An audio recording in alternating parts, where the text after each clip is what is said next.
This is a screencast meant to give you a little bit more explanation around the informative presentation.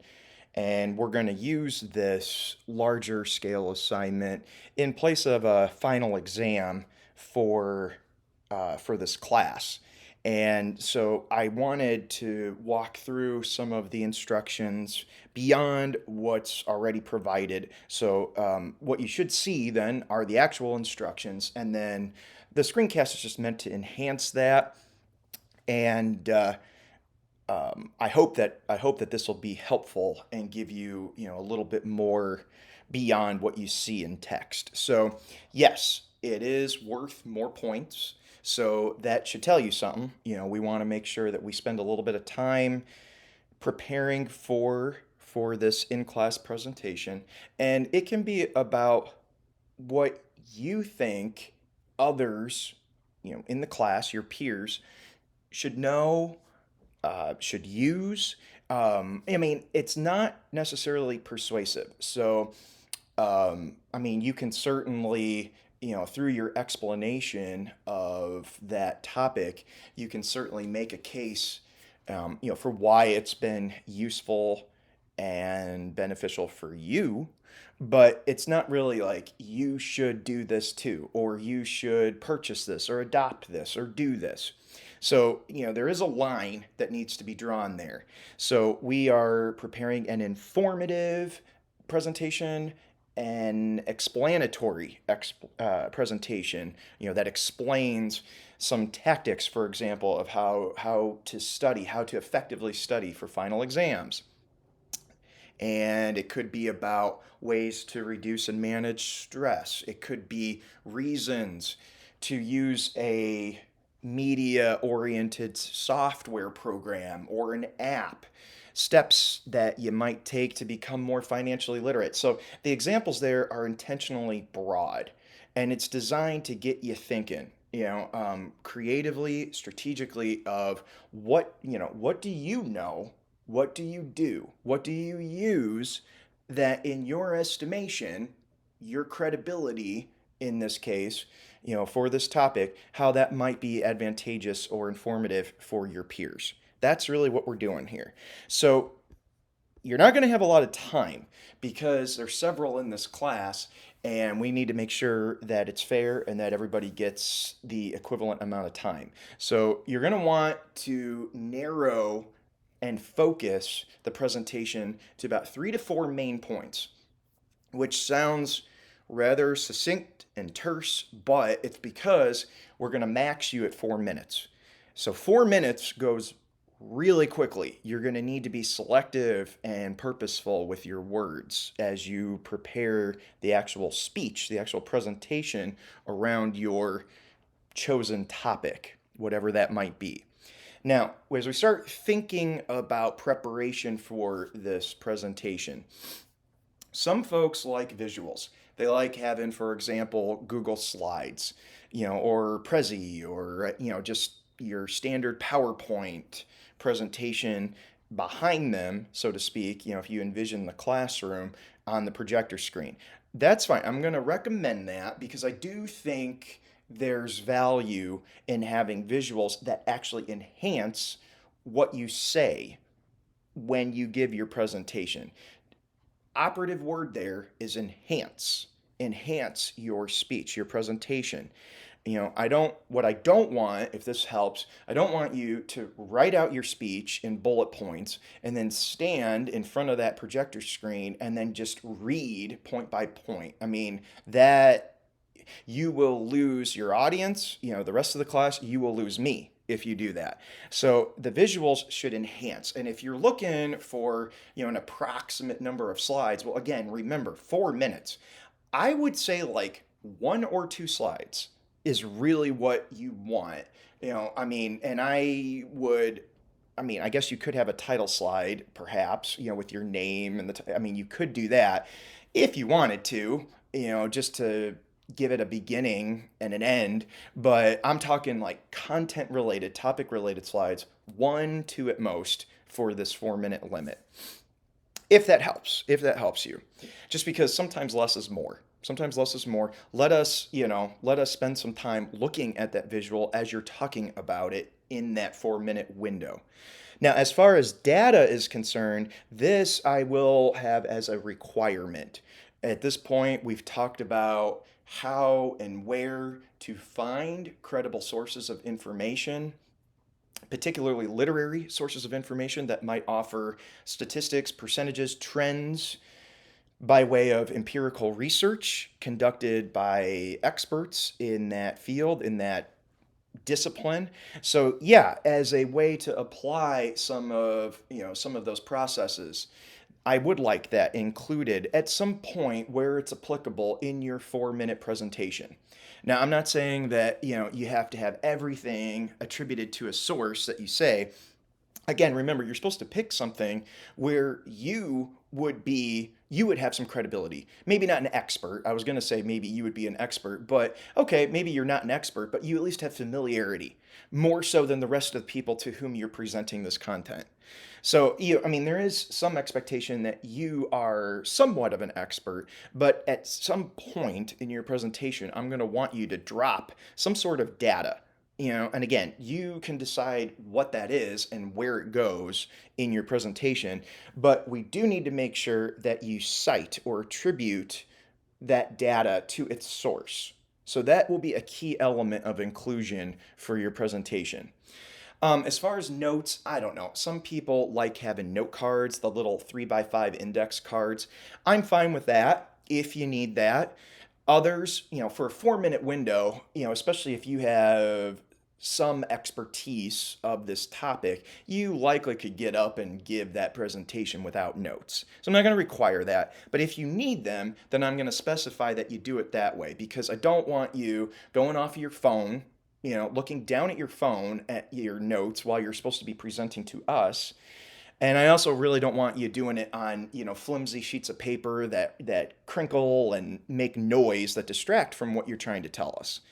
So, as far as attire, moving our way through the list of details related to your presentation, I do want you to get into the habit. I mean, when you're giving a formal presentation, you look the part. Look like a professional. So I think that goes without saying. I'm going to move on from there. You've got some examples of what would not be considered appropriate attire, and then just some additional things to think about as you prepare that presentation. So we kind of already talked about this, but expertise. Talk about something that you already know or do or use. This is not the time for you to maybe experiment with something. You're trying to explain whatever it is that you've chosen to the rest of us. You do need to connect some sort of credibility to this. So make sure that that's clear. Why this topic is important or valuable or could be valuable to us. Let's make that apparent. And again, as I said at the beginning, you're not necessarily trying to persuade us. You're not coming up, your main points should not be persuasive pitches. Here's why you should use this or do this or have this. That's not really what you're trying to do. So, as it says, if you want to talk, for example, about a club, for example, that you've joined that you found particularly useful or beneficial, great. But your job is not in 4 minutes to try to persuade us to then join that club. Instead, pull out main points of how this club is advantageous to a casual college student, something like that. So then there's, more details kind of as you go through your presentation. So the introduction, a lot of this should, I would think, be self-explanatory. But yeah, I mean, you're going to be one of several presentations on the day that you give it. So we need something to get our attention, get us focused from one presentation to the next. You need to introduce, obviously, what you're talking about. Give us the main points up front. Basically, tell us what you're going to talk about. Outline it first. Doesn't even have to be long. Remember, 4 minutes, but you do need to do that. Side note, at this point in the screencast, I would like, as proof that you actually watched this, I'd like you to send me an email. An email. This is not a Canvas thing. an email. So you should have my email address. And if you don't, it's at the top of the course syllabus, ajkuban@bsu.edu. All right, send me an email with your favorite color. Okay, I'd like you to do that, please. And that will demonstrate to me that you've at least watched the screencast through to this point as evidence that, you're aware of what's expected of you for this final capstone in the course. Okay, back to the details. So, beyond just telling us what you're going to talk about in that introduction, we need a little bit of credibility, and we need you to explain, the importance of this topic. In your estimation, how or why would this be beneficial to the rest of us? Then, as you're giving the actual speech, the actual presentation, I will be evaluating and looking for certain things, related to your delivery. So, I'm looking for eye contact, with the entire room, not just with me as the instructor sitting among the rest of your peers, but eye contact across the room. You know, your vocal inflection, are you monotoned? Basically, is it boring? Or are you excited about what you're talking about? Is there some energy behind your delivery? I'm looking for that. I'm looking for gestures, that you're not, completely stuck behind the podium in the classroom, if there is in fact a podium there, that you're kind of alive, we want, you know, in a way, if you want to look at it this way, we want to be a little entertained, by this, but within reason. Remember, you have a job to do in those 4 minutes, and your job is not to just crack jokes and get off topic. You need to 4 minutes to make your points. All right, so let's stay the course, but let's do so in a way that has some energy, that has some flow. I'm looking for transitions. So we need to make sure that you're effectively and seamlessly moving from one point to the next. As I mentioned before, I'm looking for data at some point attributed to a source or sources where appropriate in your presentation. So that's up to you to determine. And then, of course, as we get toward the end of the presentation, we need, a conclusion that kind of kicks it home. And so to that end, I've been talking about the rubric. So I kind of jump over here and take a look at this. You should have this. So as you are preparing that presentation, I think it would be extremely wise of you to cross-reference your presentation, your speech, with these points. Make sure that as you're practicing, and I would strongly urge you to practice this before it's your day to present to the rest of us, make sure you're hitting all these points. And there is a little bit of bandwidth over there on the ratings. So it's not necessarily 0, 2.5, or 5 points for that first criterion. There's bandwidth there. So, maybe you're not 5 out of 5 perfect. That's basically what that would mean. 5 out of 5 is perfection. Maybe it's a 4 out of 5. So, there's some bandwidth there, even though the way this is set up doesn't necessarily convey that. And that would be true for the other points as well. 0 to 2.5 for the rest of the criteria as listed, but there's some bandwidth in there. That's just to give you an idea of how I plan to assess you as you do this. But in 4 minutes, we're looking for a lot of things. Case in point. So again, are you able to make your points within the time frame, the established time frame or time limit? And is it a clear topic with established main points? Are you able to hit on and explain all of those points within that 4-minute window? We mentioned eye contact, gestures. We mentioned vocal inflection and expression. We're looking to make sure that you're dressed appropriately for the occasion. Visuals, data. Again, I'm not requiring visuals because that does add another layer of complexity to this. So you don't have to have visuals, but if you do use them, do they enhance? And that could be, that could be very powerful to drive home your key takeaways. So I would encourage you to use visuals, but again, as I said before, sometimes less is more. Be strategic, be selective in the visuals that you choose to incorporate. Data, though, yes, I will look for that, as it says.